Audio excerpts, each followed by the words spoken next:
Bom dia. Bom dia. Coisa interessante, né, irmãos? A coincidência dessa manhã. Essa manhã, a tia Penha estava sendo hoje homenageada. Essa manhã, a Letícia pôde desfrutar com a igreja a compra de um automóvel. Essa manhã, a coincidência de eu ter passado na prova ontem. Essa manhã, a coincidência do pastor Aguinaldo dizendo do grande livramento que ele recebeu, mesmo ele ainda pedindo que sofresse um pouquinho ainda na carne, sobre uma pena que Deus achou que não era necessário ele pagar. Coincidência, né? Não é não. Não é não. Isso é Jesus querendo te dizer essa manhã que da mesma forma que Ele dá a vitória para alguns servos, Ele também pode dar a vitória para a sua vida. Isso é Jesus dizendo que não te trouxe aqui à toa. Isso é Jesus dizendo que a sua causa não é impossível. Isso é Jesus dizendo que os tempos podem parecer maus, mas a resposta vem da boca do Senhor. Não existe coincidência, irmãos. Não existe fatos parecidos ou semelhantes. Existe um Deus que controla todas as coisas. Essa manhã eu quero começar a mensagem fazendo o inverso de como eu gosto de fazer, contando a historinha primeiro. Sempre eu acho legal contar uma história, porque muitas vezes você não lembra nem da mensagem, mas você lembra da história. Só que essa história, por ser uma história verdadeira, os fatos começam a se perder. Porque quanto mais ela é repetida, mais ela é mudada. É aquele famoso telefone sem fio. E aí você já não sabe se todos os fatos são verdadeiros. Mas a frase que eu vou falar para vocês é: Rui Barbosa, grande escritor brasileiro, cara era sábio, era um gênio, não era cristão. Foi convidado para então inaugurar uma biblioteca. Chegando nessa biblioteca, uma das pessoas que ali estavam com ele, olhando a grandiosidade dessa biblioteca, que no qual levaria o nome dos patronos do nosso Brasil como escritor, Rui Barbosa, pega uma Bíblia, entrega na mão dele e fala para ele: e aí, irmão, aonde você vai colocar essa Bíblia? Ele olha para a Bíblia e fala para aquele cara: em qualquer lugar. Aquele homem deu então aquela risadinha, porque sabia que ele não era cristão, achando que ele estava desdenhando da Bíblia. Ele olha e ri, começa a rir. Rui Barbosa olhando para ele fala: sabe por que em qualquer lugar? Porque se eu colocar ela embaixo, ela será o pilar de todos os livros dessa biblioteca. Se eu colocar ela em cima, ela será a coroa da revelação de todos os escritos dessa biblioteca. Mas se eu botar ela no centro, tudo que foi escrito vai ter que permear o que está escrito na Bíblia. Eu quero começar essa mensagem perguntando: o que é que você tem feito com a Bíblia, com a palavra de Deus? Ela realmente tem sido aquilo que você tem colocado no centro da vontade do seu ser? A pergunta que o nosso pastor faz: você está lendo a Bíblia? A pergunta da escola dominical: qual é o tempo de intimidade que você passa com a Bíblia? Para tanto, Mateus, por gentileza, abre a Bíblia no livro de 1 João, capítulo 2, versículo 16. Eu sei que você está doido para ir votar, então eu creio que eu não devo passar mais do que 10 minutos, são 11h20. 11h30, em nome de Jesus eu termino a mensagem. Leia, por favor. Porque tudo... Não. É a palavra do Senhor. Todo mundo junto. Porque tudo que há no mundo, a concupiscência da carne, a concupiscência dos olhos e a soberba da vida, não é do Pai, mas do mundo. Que palavra é essa, gente? Concupiscência. Tu vai para o dicionário, você vai entender que significa cobiça. Opa, já é algo que eu consigo entender. Então, se eu ler de novo: porque tudo que é no mundo, a cobiça da carne. Paulo vai relatar: existe uma guerra entre o nosso espírito e a nossa carne. Irmãos, você não consegue fugir disso. Vamos para a parte prática então disso? Pastor, olha só, quando você foi tirar a carteira, comprar a carteira é quanto? R$2.000. Para você tirar a carteira, quanto que você gastou? R$7.000. Não é mais fácil comprar? Não sai mais barato comprar? Só que não é uma forma lícita. Então a tua carne vai dizer, é muito mais barato, é muito mais fácil e não vai te dar dor de cabeça. Compra. Só que o teu espírito vai dizer, não é de uma forma lícita. Por que você vai fazer isso? E essa guerra vai continuar constante em todos os nossos passos. Essa manhã nós falávamos da guerra da Mega Sena. E o nosso pastor dizia, cristão não joga na Mega Sena. E eu achei aquilo tão interessante porque essa semana eu fui convidado a fazer parte do bolão. R$94, 12 números. Molezinha. E eu ainda podia pagar depois da premiação. Olha que coisa legal. Eu até mostrei para minha esposa. Falei, olha só. Olha que convite interessante. É a luta da carne. Eu vou ligar para os irmãos que eu não pensei. Só que eu mandei uma mensagem para quem me mandou. Olha só. Eu acredito que para o homem ser rico não precisa de jogar na Mega Sena. Eu acredito que para o homem ser rico basta uma palavra do Senhor, porque o Deus no qual eu acredito, o Deus no qual eu sirvo, não precisa de subterfúgios para agir na vida de ninguém. Ele não precisa do errado para fazer o certo. Ele já anda no caminho certo, ele é Deus, ele é perfeito, ele é santo. Foi isso que nós cantamos, que o nosso Deus é um Deus santo. Então você sempre terá a luta da sua carne contra o seu espírito. E a palavra manda que nós alimentemos o nosso espírito. Porque se alimentarmos a nossa carne, nós vamos nos afastar de Deus. E um dia chegaremos diante dele, e através desta palavra que seremos julgados. Não adianta você tentar inventar um nível paralelo, não tem como, irmãos. É mediante a palavra de Deus. Na escola bíblica dominical, nós vimos que diversas pessoas não herdarão o reino dos céus. Isso é fato.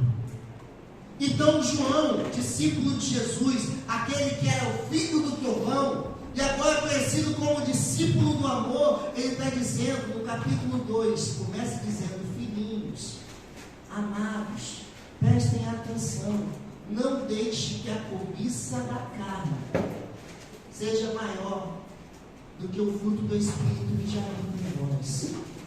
E ele continua, porque a cobiça, 2 olhos. Mateus, por gentileza, rapidamente, coloca um livro que leva o teu próprio nome, Mateus capítulo 6, 22 e 23. Amada igreja, leia. Mateus 6, 22 e o 23. Pronto, leia, amada igreja. A candeia do corpo são os olhos, de sorte que se os teus olhos forem bons, todo o teu corpo será luz. Se, porém, os teus olhos forem maus, todo o teu corpo será tenebroso. Se, portanto, a luz que em ti nasce são trevas, quão grandes serão tais trevas. Volta, por favor, Mateus, o versículo 1 João 2,16. Se os teus olhos forem maus, o que você anda vendo? Que tem te afastado da única verdade estabelecida que cremos.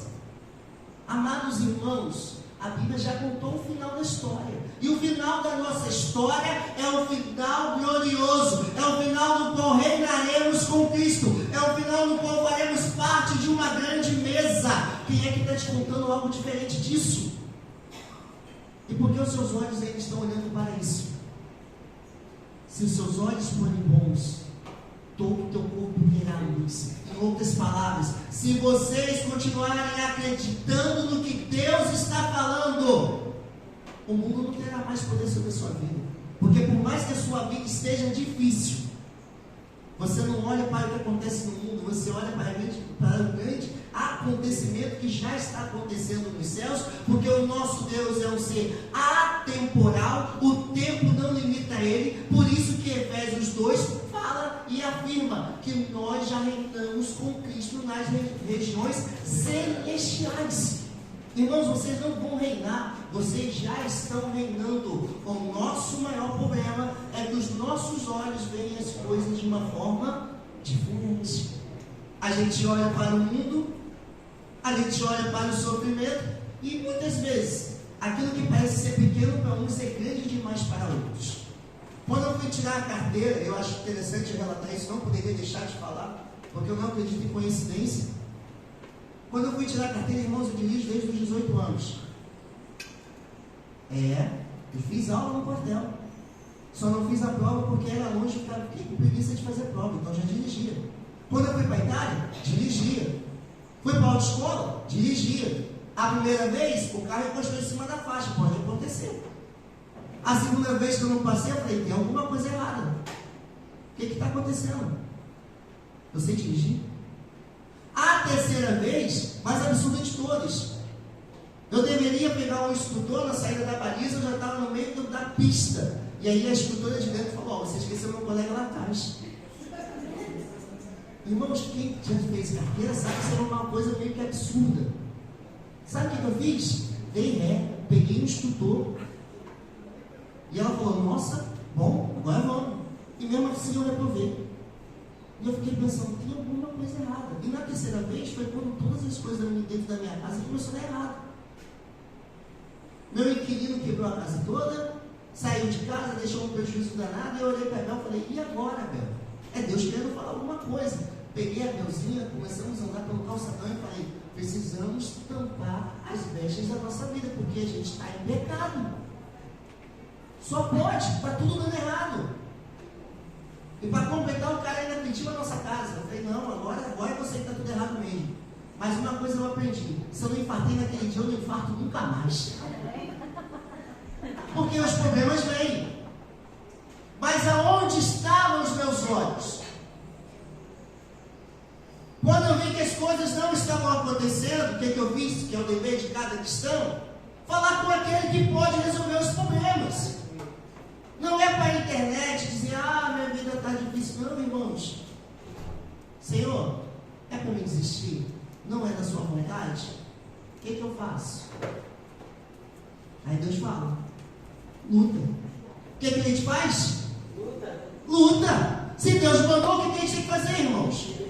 Porque os nossos olhos não estão naquilo que está acontecendo. Os nossos olhos estão mirados naquele Deus que determina na nossa vida. Se Ele mandar lutar, luta. Se Ele falar para você desistir, para. Mas se Ele mandar você continuar, continua. E sábado eu tive a vitória. E era mais uma vez que eu achei que talvez eu não passasse. E era mais uma vez que eu achei que eu ia pensar em virar para Deus e dizer que está na hora de desistir. Mas por mais que o homem seja infiel, o nosso Deus permanece fiel. Aleluia. O último diz, a soberba da vida. Sabe o que é soberba, irmãos? Como eu disse, eu sempre dirigi. Então quando eu fui fazer a prova, eu fui fazer com o quê? Já passei. Porque eu sei. Porque sou eu que faço. Porque sou eu que determino na minha vida. Vocês lembram quem fez isso também? Nabucodonosor. O que aconteceu com Nabucodonosor? Foi comer capim para aprender que existe um Deus dos céus e que é Ele que determina o tempo na nossa vida. A última pregação de domingo pela manhã, aqui no dia do nosso aniversário, o pastor falou exatamente sobre o tempo. Quem falou que você não tem tempo? Quem não tem tempo é o diabo. Porque a Bíblia fala exatamente isso, que pouco tempo lhe resta. Mas para nós, a Bíblia fala que há tempo para todos os propósitos de Deus na nossa vida e nessa terra. Aleluia. E é tão bom quando o propósito acontece, né? É tão bom quando a resposta é um sim. E aí o texto está dizendo, a soberba da vida. Irmãos, lute contra a sua carne. Olhe para onde você deve realmente olhar. Mas nunca deixe que o mundo dite a forma que você tem que viver. Não é porque eu estou bonito pra caramba que eu vou dizer, irmãos, olha, Não se coloca calça jeans com terno, muito menos fechar e colocar gravata, mas pode dizer, né? A nova moda que eu estou bonito pra caramba. Aproveitar que vai para a rede social, né? Soberbo, irmãos. O cristão não é soberbo. O cristão é seu humilde. O cristão entende que a verdade que está dentro dele é muito maior do que ele mesmo. Por isso que ele anda no caminho do Senhor. Para encerrar, como eu prometi, o último versículo, o versículo 17. Por favor, Mateus. Leia, amada igreja. E o mundo passa, e a sua concupiscência, mas aquele que faz a vontade de Deus permanece para sempre. O que acontece com o mundo? O que acontece com o mundo? O que acontece com aquele que cobiça? Mas é aquele que faz a vontade de Deus. Você foi chamado para permanecer eternamente. Por mais que o seu corpo não esteja mais nesse mundo, a tua fala produzirá vida. A tua fala ditará regras. O teu comportamento levará outras pessoas, depois da nossa geração, se Jesus Cristo não voltar, a conhecer esse Deus. Irmãos, se Jesus voltar daqui a 100 anos, o Vitor pode ser que ele seja o pastor dessa igreja. E ele vai dizer: o meu pai, pastor Aguinaldo, falava isso. O meu pai era amigo de um pastor chamado pastor Wagner, e ele falava isso. Lá naquela igreja tinha uma tia Penha. Uma tia Penha que só Deus sabe o trabalho que ela tinha.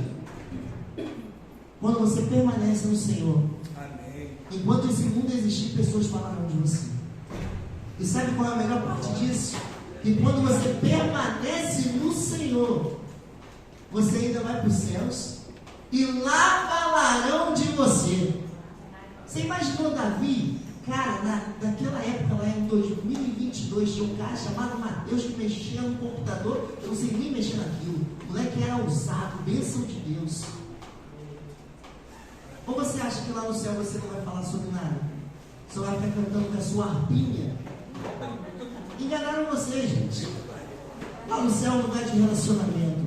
Lá no céu é o local daqueles que permaneceram fazendo a vontade de Deus nessa terra. E a vontade de Deus é